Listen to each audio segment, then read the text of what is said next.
Baik, selamat pagi pendengar dan pemirsa dimanapun Anda berada. Senang sekali saya Noni Oktavia bisa kembali menemani Anda dalam program Sulut Bicara, edisi hari ini Selasa 21 April 2026.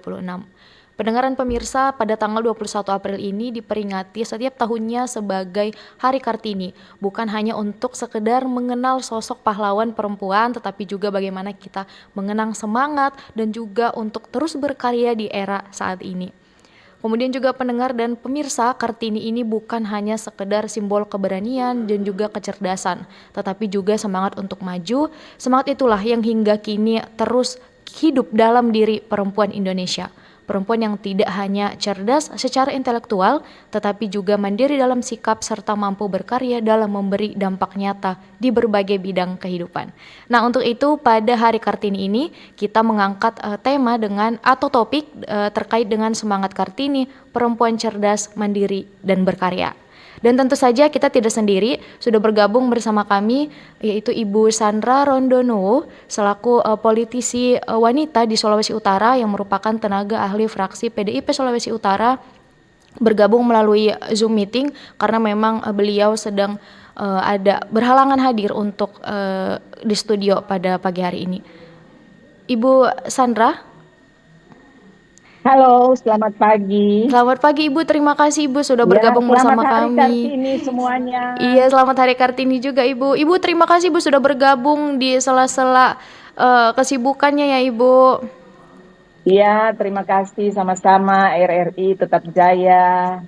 Baik, oke, selain Bu Sandra ini sudah bergabung juga bersama kami di studio Kak Naldia Teresa Gosal selaku Koordinator Daerah BEM Nusantara Sulawesi Utara. Selamat pagi Kak Naldia. Ya. Terima kasih Kak sudah bergabung bersama kami untuk berbincang-bincang terkait seperti apa sebenarnya Hari Kartini ini di era sekarang ya Kak. Oke, mungkin kita langsung saja pendengar dan pemirsa, tetapi sebelumnya saya ingatkan kembali untuk Anda ingin bergabung bisa melalui line telepon di 0821 9583 5080. Kita ke Ibu Sandra dulu. Ibu Sandra, selamat pagi Bu. Iya, Masih bergabung kan Bu? iya, Ibu, ini kan di Hari Kartini ya Bu. Di Hari Kartini sudah setiap tahun kita peringati sebagai perempuan Indonesia, bahkan tidak hanya perempuan, semua warga juga memperingati Hari Kartini ini. Ibu sebagai salah satu politisi yang aktif ya di Sulawesi Utara, seperti apa Ibu memandang di dalam dunia politik itu peran perempuan Bu saat ini, terutama di Sulawesi Utara? iya. Pertama saya mengucapkan selamat Hari Kartini bagi kita semua, kepada eh, eh, Nadia dan rekan juga adik dari BM, tetap semangat. Kalau kemudian melihat pertanyaan yang disampaikan tadi terkait dengan peran perempuan, saya kira kalau bicara peran perempuan dan secara khusus di Sulawesi Utara, yang pertama yang ada dulu dalam pemahaman kita, kita harus melihat itu secara keseluruhan. Jadi kita melihat dari berbagai aspek. Sesungguhnya jangan hanya di dunia politik, tetapi juga di banyak hal lain, termasuk di dalam apa namanya eh, di perekonomian.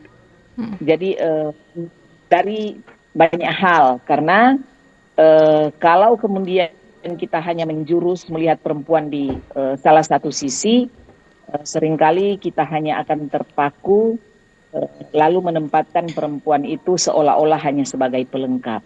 Padahal terkait kalau kita juga bicara soal politik, maka di sana kita akan bicara ekonomi, bicara tentang pembangunan, yang semua itu ada keterlibatan perempuan, karena keterlibatan dalam hal tersebut dimulai juga dari bagaimana perempuan-perempuan walaupun berada dalam rumah tangga, tetapi mengatur perekonomian yang semua mempengaruhi perjalanan kehidupan dari bangsa dan dari daerah kita Sulawesi Utara.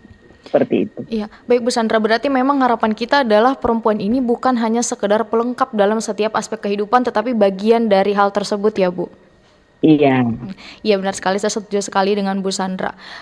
Baik Bu, terima kasih. Kita akan beralih ke Kanal Dia. Tapi Kanal Dia, sebelum kita ke pertanyaan selanjutnya, kita mau tahu dulu sebagai koordinator BEM di Sulawesi Utara itu seperti apa Kak tugas-tugas yang diemban selama ini?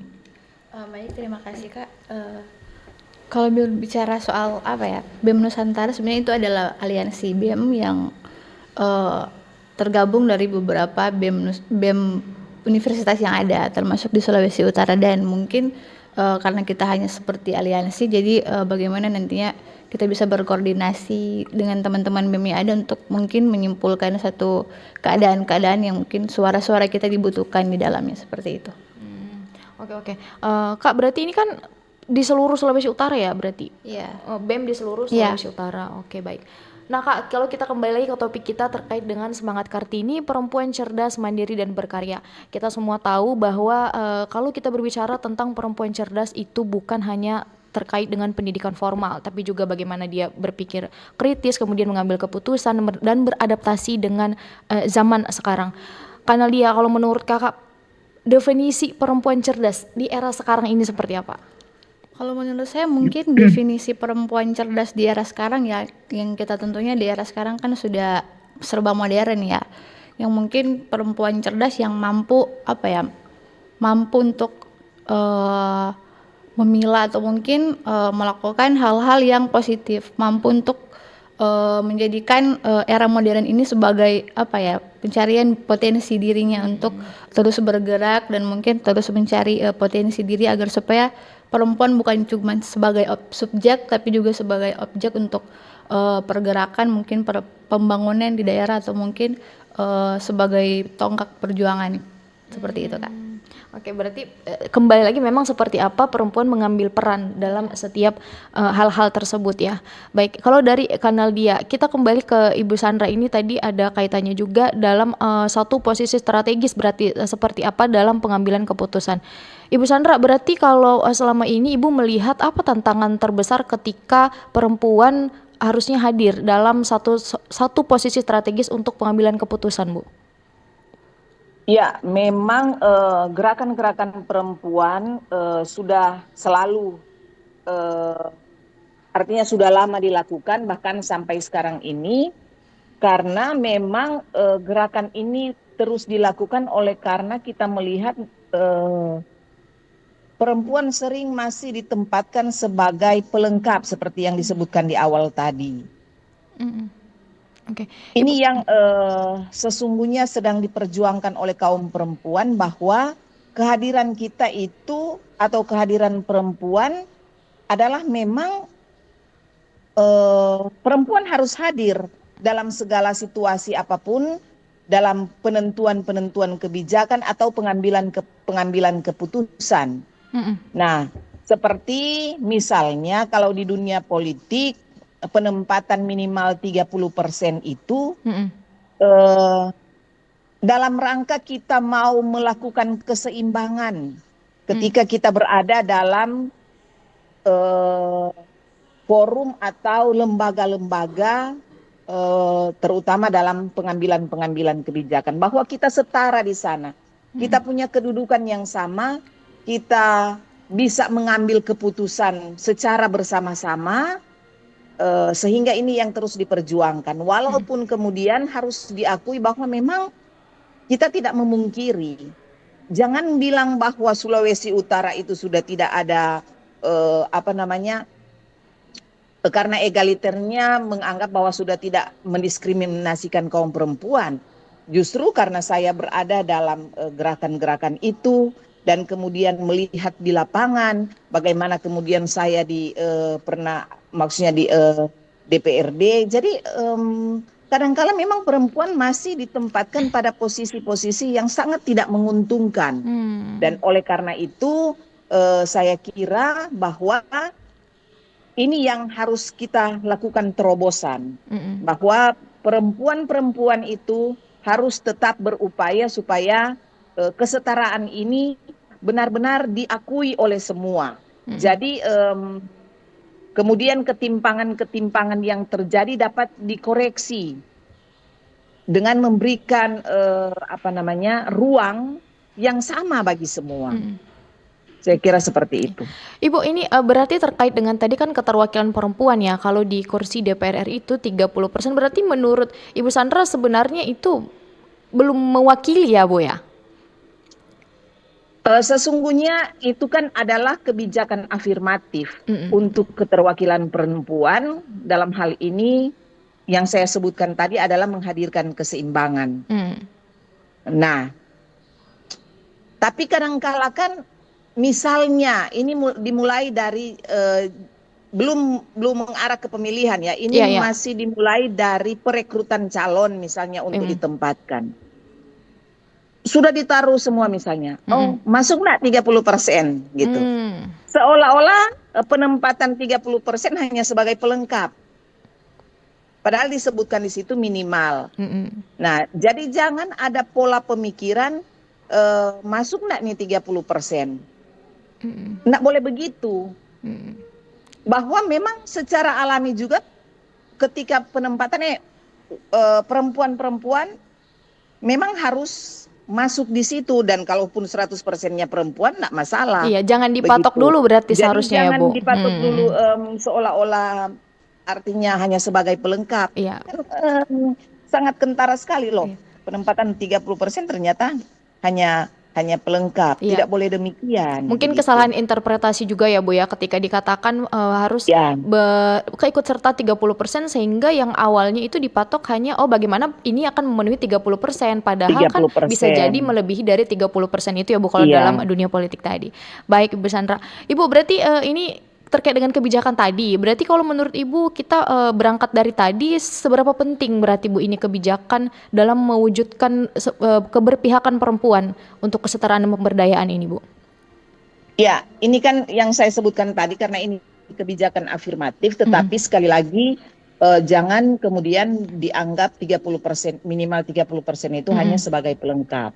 Tetapi bahwa selalu diingat proses keseimbangan. Nah, dan ini yang harus terus kita suarakan, termasuk ketika kita merayakan Hari Kartini. Jangan kemudian saya melihat ya, misalnya di Facebook, di media sosial, ketika merayakan Hari Kartini, pasti kita akan lihat ini. Semua tampil dengan gaya berpakaian Kartini. Kita tidak boleh, bukan di situ. Di situ pemaknaan tentang Hari Kartini. Pemaknaannya adalah bagaimana perjuangan yang dilakukan oleh Kartini untuk keluar dari sistem yang membelenggu, bahwa perempuan itu hanya di dalam rumah. Iya. Tapi bagaimana perempuan bisa keluar, bisa mendapatkan akses pendidikan, ekonomi yang sama dengan laki-laki. Itu yang harus ditanamkan, bukan soal pakaiannya. Yang kemudian selamat Hari Kartini lalu semua berbondong-bondong memposting pakaian dengan model itu kebaya mungkin wujud simbolik, Ibu. Ya, memang itu simbol. Tapi yang harus dimaknai benar-benar oleh semua kaum perempuan bahwa ada perjuangan yang tidak mudah yang dilakukan oleh seorang Kartini yang harus menerobos sistem yang berlaku pada saat itu, walaupun dia berada dalam kesendirian di dalam kamar karena tidak bisa dia keluar karena dipingit dan sebagainya. Tetapi itu adalah upaya yang sangat luar biasa yang mau merubah pola pikir, tetapi sekaligus merubah sistem atau budaya yang ada pada saat itu yang sangat membuat kaum perempuan itu termarginal. Nah, ini yang harus dimaknai bahwa ketika perempuan-perempuan yang sudah diperjuangkan oleh Kartini dan termasuk kita di Sulawesi Utara misalnya oleh Maria Walanda Maramis yang melalui pikatnya itu, bahkan jauh sebelumnya sebenarnya di Sulawesi Utara 1831 sudah ada sekolah nona di Tomohon. Jadi jauh sebelum itu bahwa perempuan-perempuan di Sulawesi Utara di Minahasa itu sebenarnya sudah diarahkan bagaimana menghargai diri sebagai seorang perempuan yang setara dengan laki-laki. Ini yang kemudian harus terus kita dorong sehingga dalam banyak hal keterlibatan perempuan itu benar-benar dianggap bahwa ini sebagai bagian dari mewujudkan keseimbangan, kesetaraan dengan kaum laki-laki. Ya baik Bu Sandra, luar biasa sekali memang ini. Seperti apa kita mendengar seharusnya pemaknaan kita terhadap Hari Kartini sebagai perempuan Indonesia ya Bu Sandra ya. Baik Bu Sandra, kalau tadi kita mendengar dari Bu Sandra bagaimana peran perempuan dalam dunia politik, kita kembali ke Kak Analdia dulu sebagai generasi muda yang saat ini aktif ya dalam organisasi.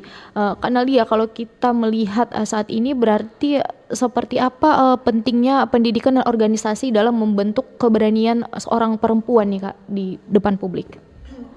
Baik, saya kira kalau pendidikan ya kita sudah melewati masa-masa sekolah dasar, sekolah SMP, SMA sampai mungkin pada jaring perguruan tinggi mungkin ketika kita mulai berproses mulai di dunia pendidikan, saya kira itu sudah memiliki peran penting karena bagaimana mental kita, psikologi kita, potensi kita kan sudah diasah dari sejak kita sekolah. Jadi mungkin pendidikan memiliki garda peran yang penting untuk bagaimana bisa menciptakan alumni-alumni yang ya mungkin bisa untuk berani. Apalagi kalau kita di jenjang perguruan tinggi itu membutuhkan mahasiswa yang bukan hanya sekedar kupu-kupu ya, kuliah pulang, tapi bagaimana mahasiswa untuk menjadikan ruang lingkup pendidikan perguruan tinggi itu sebagai tonggak dasar ya untuk bagaimana berproses, bagaimana untuk mencari potensi diri yang mungkin saat ini negara-negara butuhkan, yaitu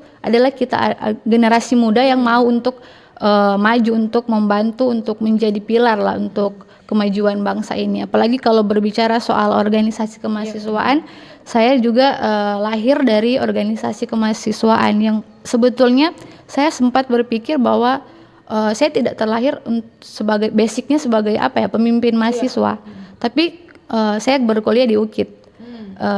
Dan memang kalau di UKIT kan sering orang dengar mayoritasnya teologi, tapi saya ada di Fakultas KIP yang sebetulnya kalau disandingkan mahasiswa kita berbeda jauh dengan mahasiswa teologi yang banyak, tapi melalui keberanian dan tekad saya untuk saya mau belajar, saya mau berorganisasi yang sampai saat ini saya bisa rasakan, saya bisa menjadi koordinator daerah BEM Nusantara Sulawesi Utara karena tekad dan keberanian itu yang saya dapatkan setelah saya mulai belajar dari SD sampai perguruan tinggi, sampai saya berani untuk terjun ke organisasi kemahasiswaan. Mungkin seperti itu.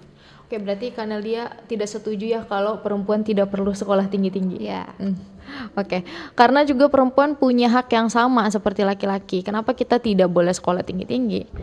Ya, baik Kak Nadia, kalau kita boleh mendengar salah satu pengalaman mungkin ya, yang akhirnya membuat Kak Nadia sadar bahwa memang perempuan itu bisa menjadi agen perubahan di dunia ini. Ya mungkin kalau berbicara soal pengalaman ya yang saya sempat katakan tadi kan saya berkuliah di UKIT dari mungkin saya tidak terlalu sadar akan potensi saya, tapi kemudian karena keberanian saya kuliah di situ, masuk di Fakultas Keguruan ya. Kalau kita ketahui kan di UKIT banyak sekali calon-calon pendeta ya kan, tapi dari situ saya belajar bahwa ketika saya ingin sesuatu perubahan yang besar, saya harus memulainya dengan gerakan-gerakan yang kecil. Nah, saya memulainya melalui fakultas saya. Waktu itu saya pertama kali terpilih menjadi ketua BEM di fakultas tahun 2021. Kemudian dari situlah saya mulai bergerak. Dari kemarin sejak COVID itu kegiatan-kegiatan mahasiswa sudah jarang sekali kita lihat. Saya mulai bergerak, kayaknya kita harus memiliki semangat itu lagi. Kayaknya kita harus bergerak lagi sebagai mahasiswa, melakukan kegiatan-kegiatan positif ya. Sampai akhirnya saya terpilih menjadi presiden mahasiswa waktu itu di Universitas Kristen Indonesia Tomohon. Dan itu menjadi juga batu loncatan karena semangat yang saya pegang sejak saya menjadi ketua BEM fakultas itu saya bawa lagi ketika saya menjadi presiden mahasiswa di UKIT. Dan saya mulai mengikuti kegiatan-kegiatan di luar, saya mulai berani untuk keluar bergabung dengan aliansi, dan saya mulai mengikuti rakernas. Jadi suara-suara kita, cara pikir kita yang kritis itu dibutuhkan ketika kita rapat nasional, mengikuti kegiatan-kegiatan nasional. Saya harus mencari tahu apa aspirasi masyarakat, aspirasi mahasiswa untuk kiranya saya bisa bantu untuk suarakan itu ketika saya berada dalam kegiatan nasional tersebut. Saya pikir seperti itu. Kita tidak perlu juga melakukan sesuatu yang terlalu besar, hal-hal yang terlalu banyak untuk bisa memberikan pandangan kepada dunia bahwa perempuan itu harus begini, harus menciptakan misalnya ruang-ruang yang besar. Saya kira dari hal-hal kecil saja kita sudah bisa memberikan manfaat, kita sudah memberikan bahwa orang-orang bisa melihat. Kita tidak perlu untuk sibuk terlalu banyak eksistensi yang seperti yang mungkin orang-orang lain kan banyak FOMO-FOMOan saja. Misalnya ketika ada seperti yang dikatakan Ibu Sandra tadi sebagai juga senior saya ya, bahwa ketika eksistensi itu perempuan saat ini di dalam dunia media sosial hanya FOMO-FOMO, mungkin kita harus lebih cerdas lagi dalam menyikapi hal-hal yang tersebut ya. Mindset kita harus dibuka, cara pandang, sudut berpikir kita harus lebih luas agar kiranya itu mampu memberikan suatu penglihatan kepada publik, kepada orang-orang bahwa perempuan bisa, kita harus menunjukkannya dari hal kecil agar nantinya berpengaruh terhadap hal-hal yang besar nantinya. Baik, terima kasih. Oke, baik Kanalia. Kanalia, kemudian tadi kalau di dalam pimpinan organisasi, apakah menurut Kanalia dalam satu organisasi itu sudah mendapatkan kesetaraan? Kalau saya ya memandang kesetaraan itu, memang kita, kalau perempuan saya sendiri, bagaimana kesetaraan itu bisa saya rasakan adalah ketika saya memperjuangkan itu. Jadi mungkin walaupun kita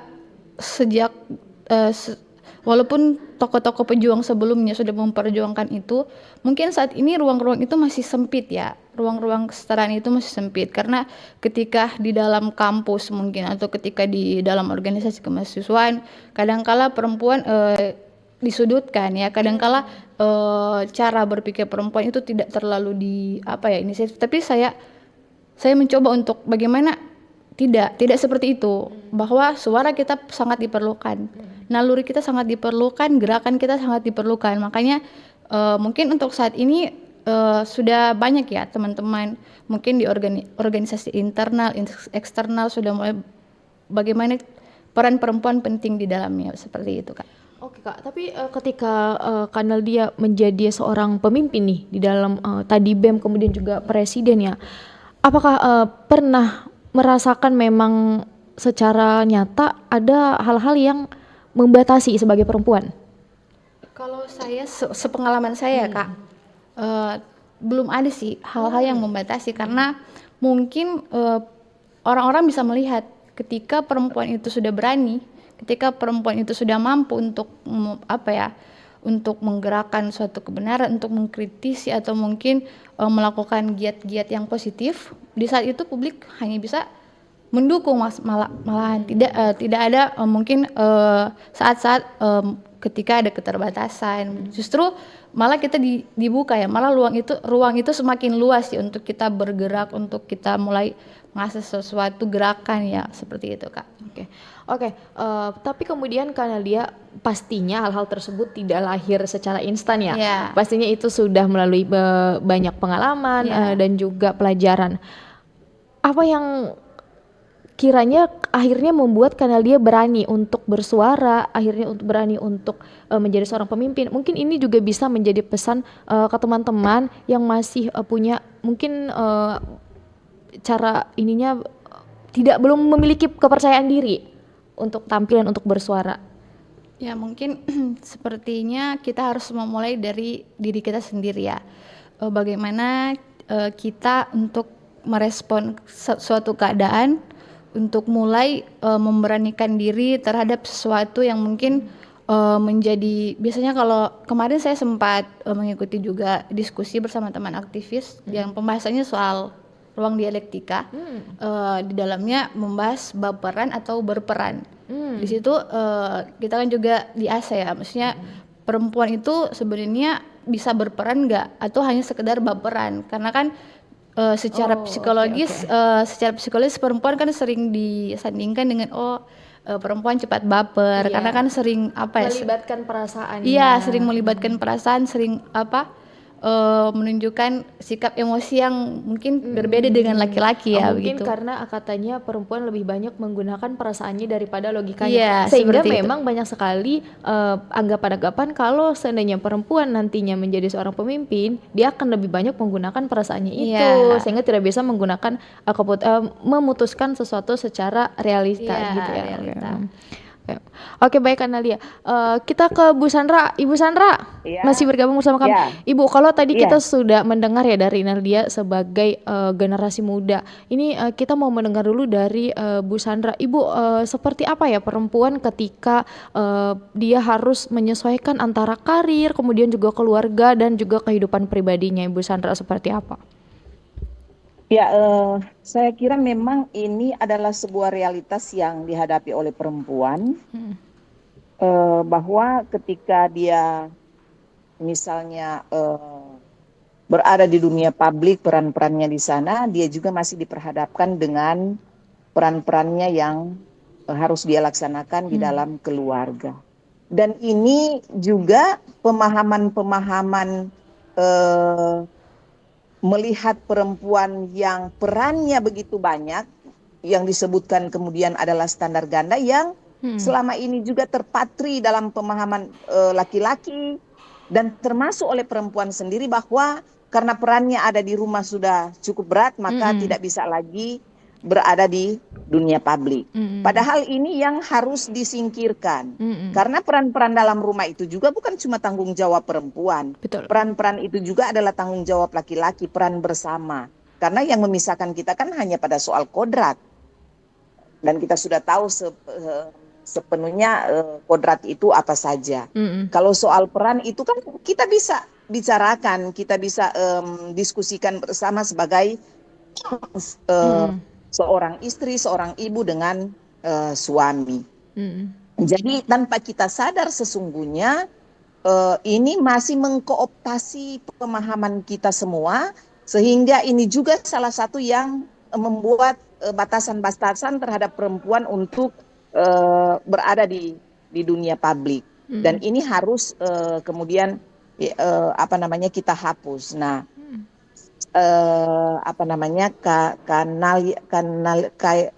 kanal ya gagas sekali loh itu nama toh Hmm. yang pernah menjadi presiden BEM UKIT ya. Hmm. Orang dulu juga saya aktif sebagai sekretaris Hmm. BEM waktu itu. Hmm. Memang kalau kita di UKIT Hmm. ya harus jujur orang bilang, di sana bersyukur karena teman-teman terbuka juga Hmm. pemahamannya, sehingga tidak membatasi ruang-ruang keterlibatan perempuan. Misalnya juga saya pernah jadi sekretaris BEM, dan sekarang karena dia pernah jadi Hmm. presiden BEM UKIT.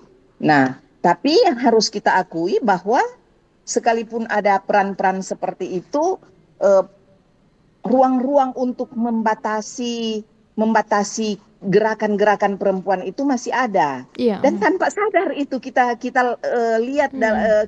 terjadi begitu mengalir dalam pola budaya yang seperti itu. Hmm. Jadi seolah-olah perempuan tidak boleh ada peran-peran yang lebih besar. Hmm. Dan kalau saya tertarik dengan apa yang disampaikan tadi, perempuan apa itu kalimat Baperan. tadi yang di baperan, Baperan sesungguhnya ataukah berperan begitu ya Bu ya? baperan atau berperan. Iya. Jangan kemudian itu dijadikan sebagai hal yang seolah-olah menuntut perempuan harus berperan. Hmm. Lalu disandingkan dengan kata baperan. Hmm. Artinya saya mau masuk Hmm. dengan pemahaman kenapa ya kalau perempuan selalu ditanya, kalau dia terlibat ya, Hmm. entah di dunia politik, di dunia organisasi apa saja, dia mampu, dia punya kualitas. Pertanyaan itu selalu ada loh kepada perempuan. Hmm. Tapi laki-laki sekalipun dia itu nggak tahu apa-apa, nggak pernah ada pertanyaan seperti itu. Dibiarkan aja. Kalau perempuan ditanya, ada kemampuan, dia bisa apa? Selalu ada pertanyaan seperti ini. Ini yang harus kita kikis. Jangan dong ketika peran-peran yang ada di ruang publik kemudian harus disodorkan pertanyaan-pertanyaan seperti itu kepada kaum perempuan, lalu sementara laki-laki dianggap hal biasa kalau mereka terlibat sekalipun tidak punya kemampuan. Iya, iya. Walaupun kita terus mengajak supaya para kaum perempuan tetap mengasah cara berpikir, tetap belajar. Supaya ketika kita pun berada di ruang-ruang publik, baik di dunia politik, di gereja dan sebagainya, bahwa kita di sana, kehadiran kita adalah punya peran mengambil Iya. keputusan-keputusan atau kebijakan-kebijakan. Jangan juga kita ada di sana akhirnya cuma menjadi simbol. Begitu. Kita tidak bisa melakukan apa-apa. Kita pengambilan kebijakan atau keputusan kita tidak ada peran di sana. Kita harus juga selalu berupaya untuk belajar. Maaf kalau misalnya di ruang legislatif. Bagaimana perempuan ini dia harus berjuang untuk memastikan bahwa keberadaan kaum perempuan yang ada di Sulawesi Utara atau di kabupaten kota, karena dia adalah wakil yang ditunjuk oleh masyarakat untuk berada di sana, bahwa dia harus memastikan misalnya terkait dengan UMKM, misalnya terkait dengan keberadaan perempuan-perempuan sebagai istri di dalam rumah tangga. Apakah mereka kebijakan-kebijakan pemerintah sudah berpihak kepada mereka atau betul. tidak, seperti itu.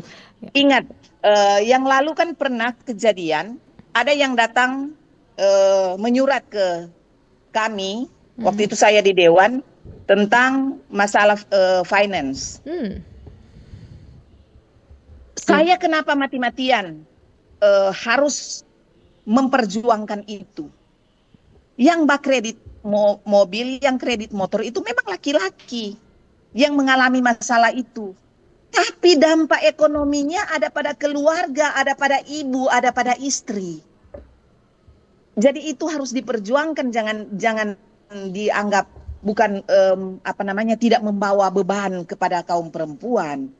Harus memastikan juga kita datang ke petani misalnya, apa yang dibutuhkan oleh petani. Karena memang bapaknya yang ada di kebun.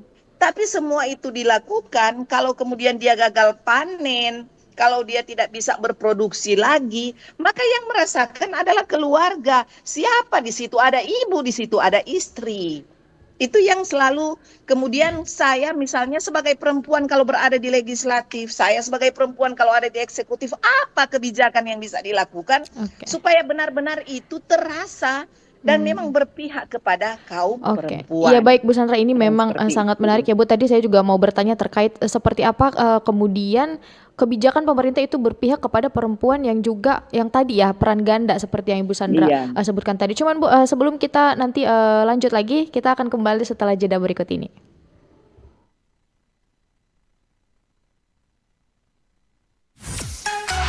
Kanal Informasi dan Inspirasi Satu. Wih, keren banget nih. Katanya ada obat herbal bisa mencegah sakit gigi seumur hidup. Ada hoax tuh. Widih. Ini juga keren nih. Ada sumber energi baru PLTH, pembangkit listrik tenaga hampa. Iya, itu juga hoax kali. Lu bacanya apaan sih? Aduh, pantesan portal abal-abal lu baca. Kalau mau baca berita yang lengkap tapi udah verified, mulai dari berita nasional, internasional, olahraga, gaya hidup sampai hiburan, lu cukup klik rri.co.id.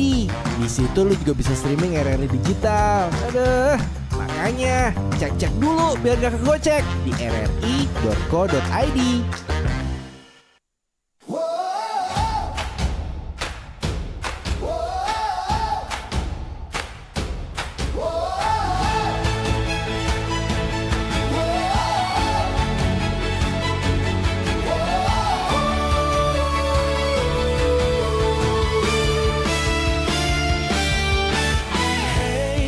Bersiaplah, saat bahagia dinanti telah tiba. Seluruh penjuru dunia bersorak suara. Hey, bersiaplah, siapkan pasang telinga. Dengarkan komentator idola, imajinasimu menyala. Tak peduli jarak dan waktu, kita bernyanyi satu lagu.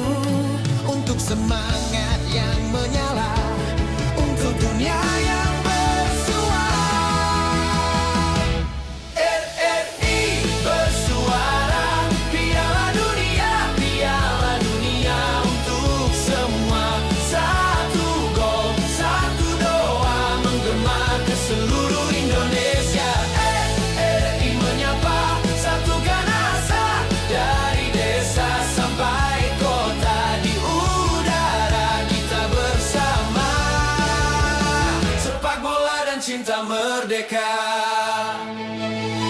Merah putih di dada kita, walau berbeda tetap bersama.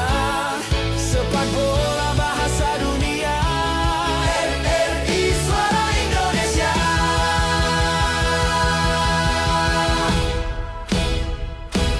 RRI bersuara, Piala Dunia untuk semua.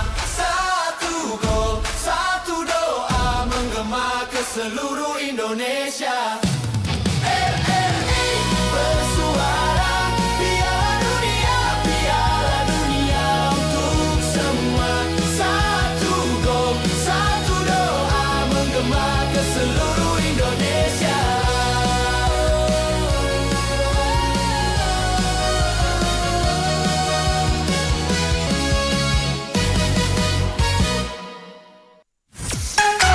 Kanal informasi dan inspirasi Terus Satu. Pendengaran pemirsa, terima kasih masih bersama kami di hari peringatan Hari Kartini 21 April 2026. Semangat Kartini, perempuan cerdas, mandiri dan berkarya.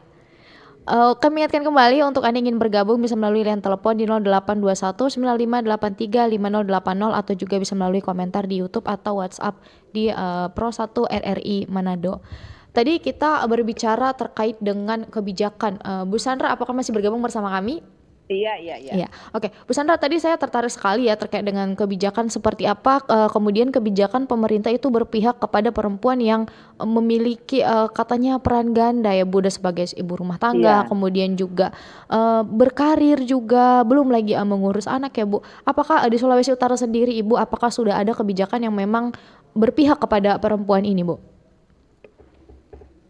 Ya, kalau terkait dengan keberpihakan kepada kaum perempuan, memang tidak dipungkiri bahwa seolah-olah kita membuka ruang untuk itu. Tetapi harus juga diakui masih banyak hal yang memang perempuan belum sepenuhnya dianggap sebagai kaum yang setara dengan laki-laki dalam pengambilan kebijakan. Saya berikan contoh. Bukan gampang loh ketika seorang yang menjadi calon legislatif yang adalah seorang perempuan, Iya. kemudian harus bertarung di masyarakat. Dia datang dengan keluguannya sebagai seorang perempuan, bahwa saya juga ada kapasitas, saya juga bisa berperan di dunia politik, tetapi ketika datang di lapangan itu yang dihadapi itu berbeda. Masyarakat masih ada yang condong melihat, siapa mesti perempuan, ada juga laki-laki. Belum lagi ada kesan ketika yang tampil perempuan tapi ada doi atau nyanda. Akses lebih mudah yang mana? Kalau perempuan kan ya nggak gampang orang mau akses, mau ini mau itu, tapi kalau laki-laki apalagi yang punya kekuasaan kan lebih gampang gitu. Jadi hal-hal itu dapat membatasi. Belum lagi kemudian memang pemahaman saya saya beri contoh. Ketika saya memberi konsep tentang minimal 40% perempuan berada dalam struktur badan pekerja di Gemim, di semua aras, baik di sinode, di wilayah maupun jemaat. Berupaya karena kita di Gemim sekarang akan ada perubahan tata gereja, maka saya berupaya untuk memasukkan konsep tersebut. Saya posting di media sosial. Saya tertarik loh dengan seorang bapak. Saya berdebat dengan dia. Jadi di situ saya melihat bahwa memang jangan bilang orang so egaliter, tapi pemahaman itu masih ada di masyarakat. Ibu, enggak boleh karena bayangkan kasihan kalau dia mesti urus ini organisasi, dia pulang le mesti bastrika, dia pulang Oh. mesti mau masak, belum lagi kasihan tuh anak-anak rata-rata cuma lebih suka mengadu, menyampaikan isi hatinya kepada ibu. Bayangkan ada pemahaman yang seperti itu, padahal Ya, itu oke. adalah ruang-ruang yang dikerjakan bersama di dalam rumah. Jangan selalu berpikir hanya itu adalah peran bagi Baik, perempuan. Ibu Sandra, berarti memang Jadi, ini harusnya memang dari terkecil dulu ya Bu, sebagaimana pemahaman kita masing-masing Ya. terhadap peran tersebut. Baik Ibu Sandra, kita ini sudah ada penelpon masuk Bu Sandra, mungkin kita Ya. angkat dulu ya Bu ya. ya. Ya baik, Oke. selamat pagi, halo Sulut Bicara. Ya, halo, selamat pagi. Sulut bicara. Iya, halo selamat pagi Pak, selamat Hari Kartini. Iya, ini dengan Kartono. Karuna dari Minahasa Selatan, Motoling ini. Oke, baik Oh, Bapak. dan Mohon motoling. maaf ya gangguan suara ini. Iya baik Bapak, silakan Pak. Saya tertarik kebetulan ke UKIT kan. Jadi saya bilang salam dulu sama mantan rektor ya, rektor UKIT Bapak Dr. Yopi Penyemanan. Kebetulan satu kampung. Pasti dua kenal ini toh. Oke, baik. Kebetulan Pak Ibu Sandra Ronono itu kan sarjana teologi kan. Berapa kali berkunjung di kampung. Begini, saya mau tanya Pak Ibu apa dulu? Mantan apa tuh? Legislator yang ada di Provinsi Sulawesi Utara. Memang terkesan orang bilang kok ini perempuan itu apa pula di legislatif cuma jadi vas bunga, jadi pajangan kata Kang. Istilahnya dia bilang cuma mungkin mau kasih apa dia bilang kasih penuh DP kotas tuh 30% atau lebih dan lain sebagainya. Memang secara orang berpikir 30%, tapi ternyata itu minimal. Jadi begini, kok DP cerita sebagai perempuan itu jangan cuma jadi objek, harus jadi subjek, berperan. Tapi kadang-kala memang saya mau bertanya sama Ibu sebagai mantan politisi senior, apakah pengambilan kebijakan di daerah itu ketika usulan atau masukan dari Ibu Sandra itu diakomodir dan ditindaklanjutkan, disahkan begitu? Jangan-jangan lo bilang cuma ditampung, tapi orang bilang ternyata sebenarnya kata itu masukan yang konstruktif, sebenarnya bagus dong. Cuma mungkin orang bilang perempuan kok. Memang orang negara ini memang sistemnya yang salah. Selalu di generalisir ini perempuan ini bahwa kaum yang lemah. Padahal secara fisik memang begitu. Tapi secara mental kalau kita berpikir luas itu sebenarnya mereka yang kuat. Bukan cuma hebat dan tangguh. Tapi itulah pemerintah di negara kita itu yang selalu melihat kedekatan itu aja. Seperti kalau di politik, Bu, sebenarnya ada kaderisasi kok sebetulnya. Jangan lo bilang karena ada faktor kekeluargaan atau orang dekat atau karena balas budi, lo bilang mendaftar langsung plek masuk di nomor 1 atau nomor 2. Padahal dia tidak ada pembekalan politik. Makanya lo bilang langsung lemah begitu. Jadi saya pertanyaan Pak Ibu, tolong ke Ibu, apakah pengambilan kebijakan waktu Ibu di legislatif, apakah pernah diakomodir dan disahkan menjadi peraturan daerah? Dan kedua, pertanyaan sama siapa itu? Nadia ya? Iya, dengan Aldia. Iya, Pak. Nadia Gosal. Kebetulan BEM ya? Tugas sebagai organisasi BEM ya, aliansi di itu? Apakah itu cuman menyasar bagaimana ya? Seharusnya ada program untuk penguatan untuk perempuan supaya tidak ada diskriminasi toh. Biasanya di kampus itu orang bilang ejek begini orang cuma bermain akang dalam arti bermain secara bagus edu akang Padahal orang nggak tahu itu punya potensi yang besar sebenarnya perempuan. Apakah itu program itu cuma secara umum atau ada menyasar secara spesifik untuk ke perempuan? Karena memang saya suka ada lembaga perempuan yang memang memberikan kontribusi di patorang menjadi agen perubahan supaya orang katu perempuan itu tidak dipikir ngana itu nomor 1 nomor 2 di belakang kok ngana atau ada diskriminasi. Coba jelaskan dan boleh ditanggapi apa yang saya sampaikan. Itu saja, terima kasih dan selamat pagi. Oke, baik Bapak, selamat pagi. Baik, ini tadi pertanyaannya, kita mungkin langsung saja ke Bu Sandra. Ini Bu Sandra pertanyaannya terkait dengan apakah kemudian setiap keputusan atau yang diambil dari wanita, khususnya mungkin dari Bu Sandra ketika di legislatif, akhirnya kemudian diakomodir, Ibu. Seperti apa, Bu? Ya, Pak siapa itu namanya dari Motoling? Dari Motoling ya? Iya. dari Minahasa Selatan. Ya, begini. Oh, dengan Pak Cliff, Ibu. Ya, Iya, dari Pak Pak Cliff Cliff. dari Motoling. Maaf, Pak Cliff. Iya. Hmm. Jadi Pak Cliff sendiri merasakan dan melihat secara langsung kondisi-kondisi yang terjadi di masyarakat, bagaimana pemahaman masyarakat terhadap kaum perempuan. Bahkan kalau perempuan itu dia bisa menjadi perempuan yang tegas, tidak sedikit orang bilang galak. Kalau seolah-olah karena perempuan harus lemah lembut, kan itu yang dikonstruksikan bagi kaum perempuan. Nah, jadi kalau kemudian perempuan aktif, belum lagi caper, cari perhatian. Tuh. Ini yang banyak membentuk cara-cara orang melihat dan memperlakukan kaum perempuan.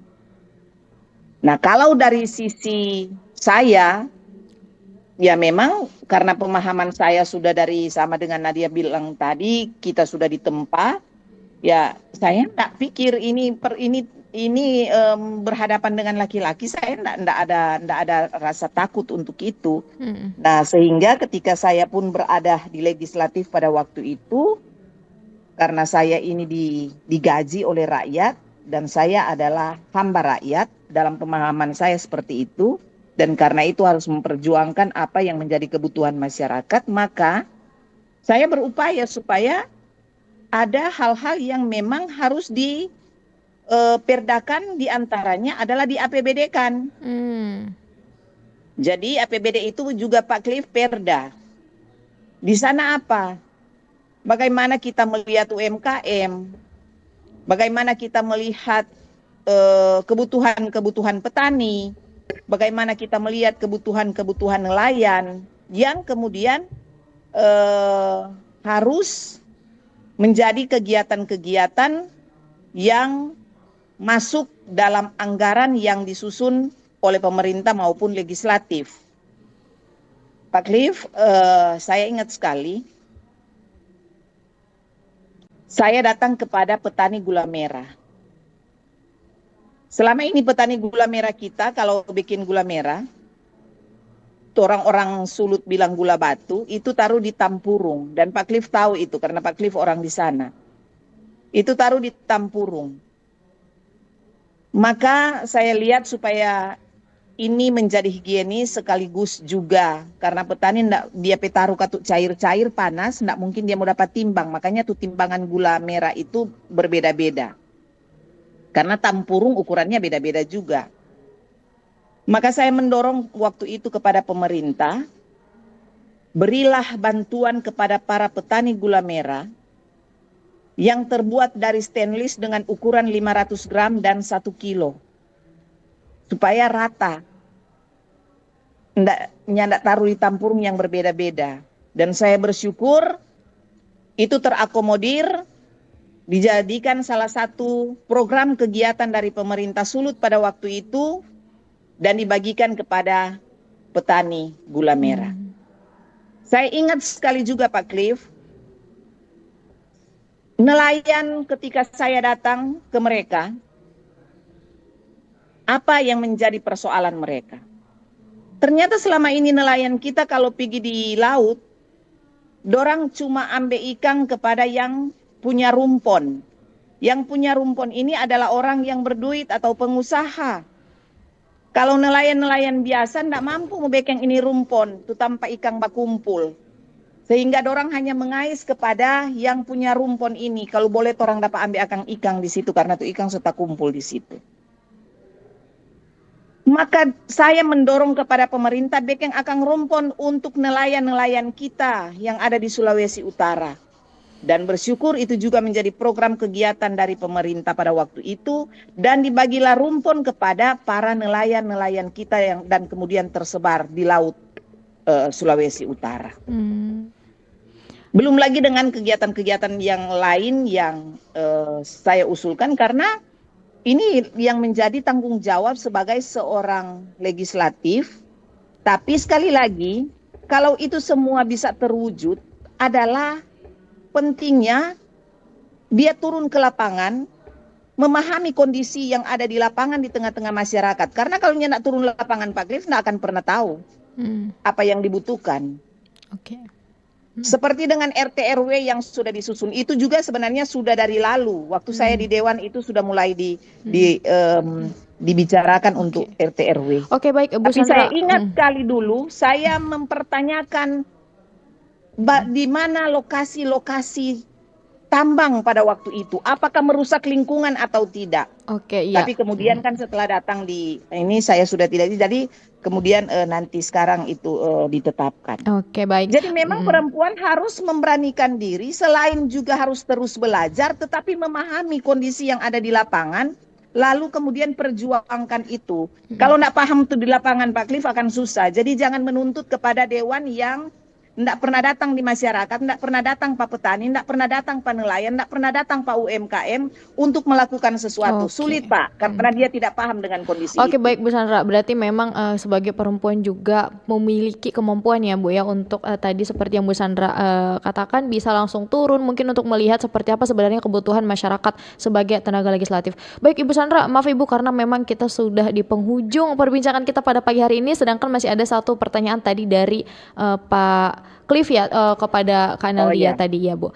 Ini tadi kalau ke Kanal Dia terkait dengan organisasi yang mendukung atau menyasar hak-hak perempuan tadi ya di dalam kampus. Boleh Kanal Dia dijelaskan dulu mungkin secara singkat ya, karena memang berhubung waktu kita tinggal beberapa menit lagi di perbincangan kita hari ini yang memang sangat menarik ya.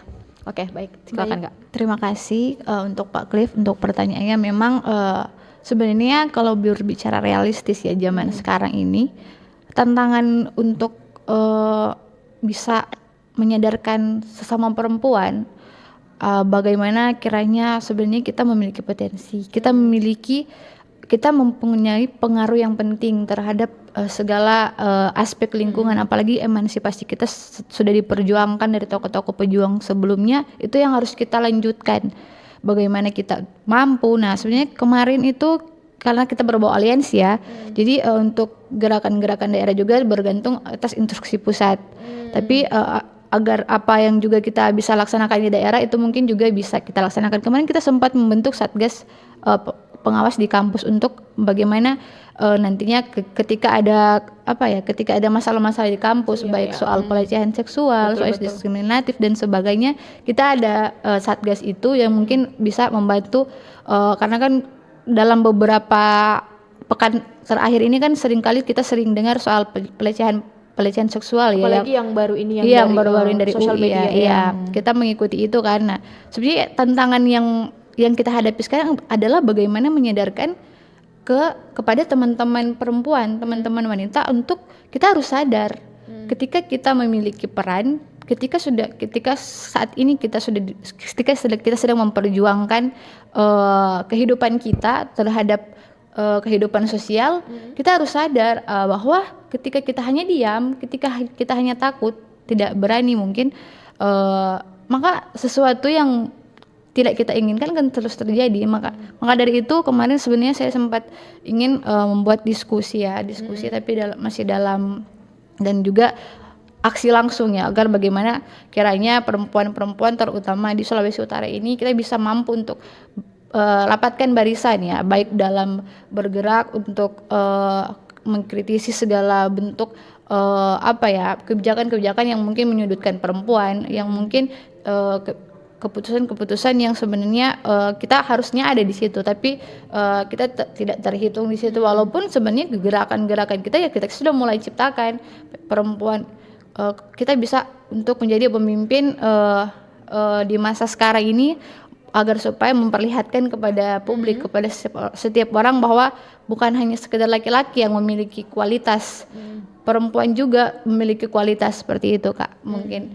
Jadi kalau sasarannya untuk pertanyaan tadi ya, kita juga sangat menginginkan hal itu untuk bagaimana bukan cuma saya yang berada di saat ini, tapi juga kepada teman-teman perempuan yang sebenarnya ingin berani tapi masih ragu, masih takut dan masih maksudnya karena kan persoalan di kampus kebanyakan ternyata sudah ada case soal pelecehan seksual, tapi karena Iya, takut kan, karena takut saya untuk mau bersuara. saya mau lapor tapi takut nilai saya kurang, saya tidak lulus ujian, misalkan seperti itu. Tapi mungkin dengan diskusi-diskusi dengan teman-teman di kampus, hal-hal kecil seperti itu kita bisa membuka, kita bisa menciptakan peluang-peluang dan cara pandang terhadap teman-teman kita di kampus agar supaya untuk berani bersuara ya, seperti itu. Kak Nadia, kemudian apakah sudah ada satu wadah untuk itu ya? Kalau kita tadi berbicara terkait dengan pelecehan seksual apalagi, seperti yang kita tahu kan memang banyak sekali korban yang justru takut untuk melapor. Nah, apakah memang sudah ada wadah mungkin di organisasinya Kak Nadia sendiri, sehingga nanti mereka yang memang mungkin tidak hanya pelecehan seksual ya, ataupun ada masalah-masalah lain, akhirnya bisa melapor ke wadah tersebut untuk diteruskan lagi. Ya, kemarin kita membentuk satgas ya kan, itu sudah termasuk wadah ya untuk bisa merampungkan segala bentuk problem-problem yang terjadi di kampus. Karena kan setahu saya kampus juga kan sudah dibentuk Iya, pengawas ada juga, P3K itu PPK atau apa itu untuk.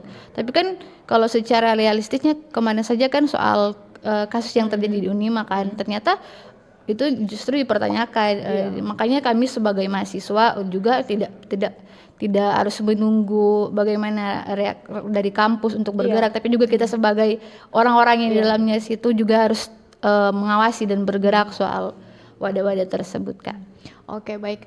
Terima kasih ya Kak Nadia ya. Pendengar dan pemirsa, kita sudah di penghujung dialog kita pada pagi hari ini ya terkait dengan Hari Kartini. Tapi sebelumnya kita mungkin mau mendengar dulu dari Bu Sandra. Bu Sandra, terakhir nih Bu Sandra, seperti apa kiranya pesan kepada perempuan, kepada seorang ibu, kepada seorang anak, khususnya mungkin di Indonesia, Ibu? Silakan. Ya, di Hari Kartini ini harusnya kita belajar. Kartini tidak memulai perjuangannya, tidak melakukan perjuangannya dalam kondisi yang sudah stabil, dalam kondisi yang sudah baik-baik saja, atau dalam kondisi yang sudah sempurna. Tetapi ia memulai dari situasi yang sangat memilukan. Kita belajar bahwa jangan kemudian kita memulai ketika situasi sudah sempurna. Dari ketidaksempurnaanlah kita harus selalu memulai dan mempersiapkan diri kita untuk masuk di ruang-ruang publik, dan harus kita tanamkan kita jangan hanya jadi penonton. Perempuan harus menjadi pelaku. Dan kalau perempuan diberikan kesempatan yang adil, maka kita semua dapat mewujudkan kesetaraan sebagai perwujudan kemanusiaan yang utuh. Selamat Hari Kartini, orang tetap semangat, perempuan tetap berjuang. Oke, terima kasih Ibu. Kita mungkin ke Kak Nadia dulu. Kak Nadia, seperti apa terakhir Kak pesan untuk mungkin generasi muda ya, wanita generasi muda di Hari Kartini ini? Mungkin pesan saya yaitu bagaimana kita harus lebih berani, kita harus lebih bisa memanfaatkan situasi, potensi yang ada pada diri kita untuk lebih membangun, untuk lebih bergerak agar supaya ruang-ruang yang nantinya mungkin kita rasa sempit bisa kita masuk di dalamnya, dan kita mulai masuk terhadap mungkin lingkungan-lingkungan yang membutuhkan suara-suara perempuan dan gerakan-gerakan perempuan. Karena musuh kita sebenarnya adalah diri kita sendiri. Ketika kita takut, ketika kita merasa ragu, kita akan lemah di situ. Jadi mungkin keberanian adalah kekuatan bagi perempuan. Setelah kita sudah mendapatkan hasil dari perjuangan tokoh-tokoh perempuan, tokoh-tokoh pejuang, itulah yang diamanatkan bagi kita, semangat perjuangan itu. Terima kasih.